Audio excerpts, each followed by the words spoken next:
Assalamualaikum warahmatullahi wabarakatuh. Kami dari kelompok 3 akan menjelaskan tentang robekan jalan lahir. Kelompok kami terdiri dari 1. Solikah, 2. Amarta Dewi Tarapati, 3. Faradita Putri, 4.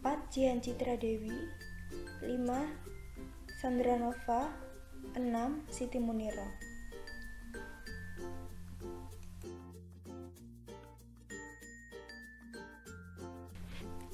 Pengertian dan etiologi. A. Pengertian robekan jalan lahir.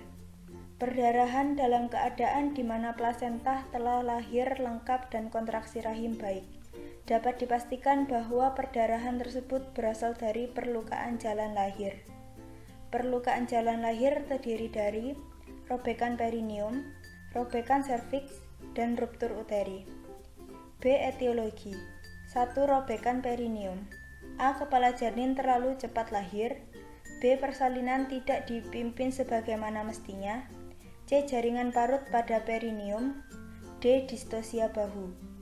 2. Robekan serviks. A. Partus precipitatus. B. Trauma karena pemakaian alat-alat operasi. C. Melahirkan kepala pada letak sungsang secara paksa. Pembukaan belum lengkap. D. Partus lama. 3. Ruptur uteri. A. Riwayat pembedahan terhadap fundus atau korpus uterus. B. Induksi dengan oksitosin yang sembarangan atau persalinan yang lama. C. Presentasi abnormal atau terutama terjadi penipisan pada segmen bawah uterus. D. Panggul sempit.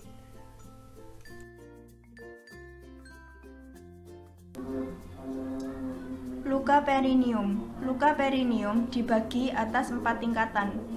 Tingkat 1 atau derajat 1, robekan hanya pada selaput lendir, vagina dengan atau tanpa mengenai kulit perineum. Tingkat 2 atau derajat 2, robekan mengenai selaput lendir vagina dan otot perinea transversalis tetapi tidak mengenai sphincter ani. Tingkat 3 atau derajat 3, robekan mengenai seluruh perineum dan otot sphincter ani. Tingkat 4 atau derajat 4, robekan sampai mukosa rektum.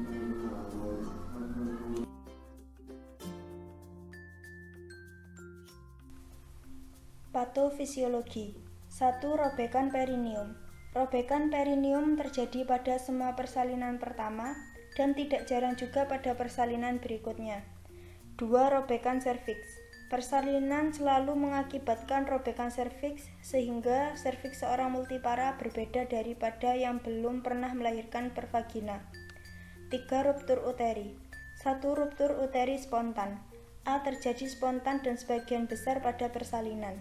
B. Terjadi gangguan mekanisme persalinan sehingga menimbulkan ketegangan segmen bawah rahim yang berlebihan. 2. Ruptur uteri traumatik. A. Terjadi pada persalinan. B. Timbulnya ruptur uteri karena tindakan seperti ekstrasi forceps, ekstrasi vakum, dan lain-lain. 3. Ruptur uteri pada bekas luka uterus. Terjadinya spontan atau bekas seksio sesar dan bekas operasi pada uterus.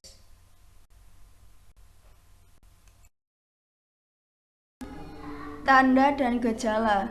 1. Robekan jalan lahir. A. Tanda dan gejala yang selalu ada. Pendarahan segera. Darah segar yang mengalir segera setelah bayi lahir. Uterus kontraksi baik dan plasenta baik. B. Gejala dan tanda yang kadang-kadang ada. Pucat, lemah, dan menggigil. 2. Ruptur uteri. Tanda dan gejala ruptur uteri dapat terjadi secara dramatis atau tenang. A. Dramatis. Nyeri tajam yang sangat pada abdomen bawah saat kontraksi hebat memuncak. Penghentian kontraksi uterus disertai hilangnya rasa nyeri. Pendarahan vagina dalam jumlah sedikit atau hemorogi. B. Tenang. Kemungkinan terjadi muntah, nyeri tekan meningkat di seluruh abdomen, dan nyeri berat pada suprapubis.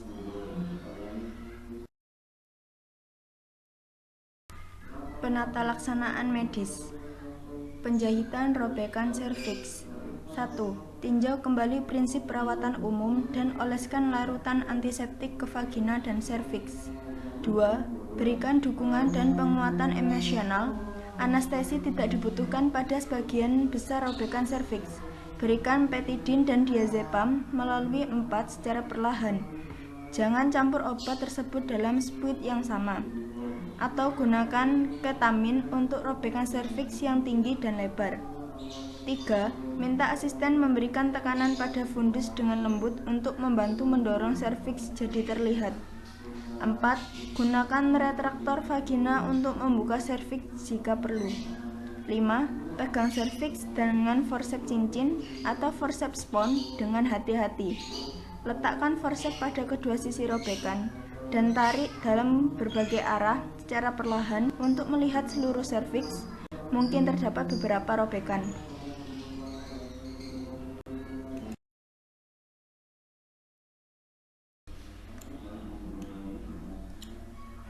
6. Tutup robekan serviks dengan jahitan jelujur menggunakan benang caku kromik atau poliglokolik 0 yang dimulai pada apeks atau tepi atas robekan yang seringkali menjadi sumber pendarahan. 7. Jika bagian panjang bibir serviks robek, jahit dengan jahitan jelujur menggunakan benang caku kromik atau poliglokolik 0. 8. Jika apeks sulit diraih dan diikat, pegang pegangan apeks dengan forceps arteri atau forceps cincin, pertahankan, forceps tetap terpasang selama 4 jam. Jangan terus berupaya mengikat tempat pendarahan karena upaya tersebut dapat mempererat pendarahan. Selanjutnya, setelah 4 jam, buka forceps sebagian tetapi jangan dikeluarkan. Setelah 4 jam berikutnya, keluarkan seluruh forceps.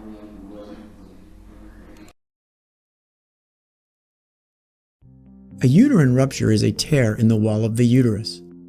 It most often occurs at the site of a previous C-section incision. In a complete rupture, the tear goes through all layers of the uterine wall.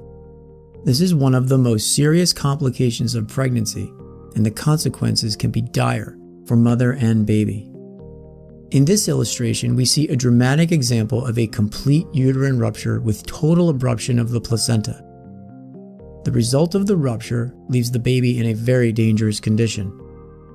The baby is no longer safe from the bacteria inside the mother's abdomen, and the baby's blood supply from the placenta has been disrupted.